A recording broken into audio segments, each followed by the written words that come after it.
नमस्कार, स्वागत आहे तुमचं मराठी रेसिपीमध्ये। आज आपण बघणार आहोत फोडणीचा भात। कढईमध्ये 2 चमचे तेल टाकून जिरे, मोहरी, एक छोटा कांदा चिरून टाकलेला आहे। त्याचबरोबर अद्रक लसूणची पेस्ट घातलेली आहे।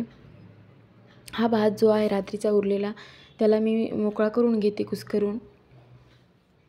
आता कांदा थोडासा लाल झालेला आहे। त्यामध्ये शेंगदाणे घालून घेतले। त्याचबरोबर भरपूर असा कढीपत्ता आणि 2 मिरच्या घालून घेतल्या आणि टोमॅटो टाकून घ्यायचा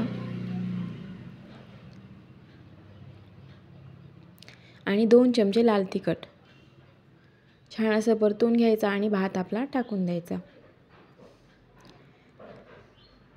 पूर्ण असं हलवून घ्यायचं। हळद टाकून घ्यायची,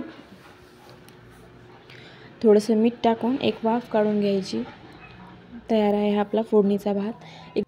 एकदम झटपट होणारा आणि पोह्यापेक्षाही जास्त असा मला हा फोडणीचा भात आवडतो।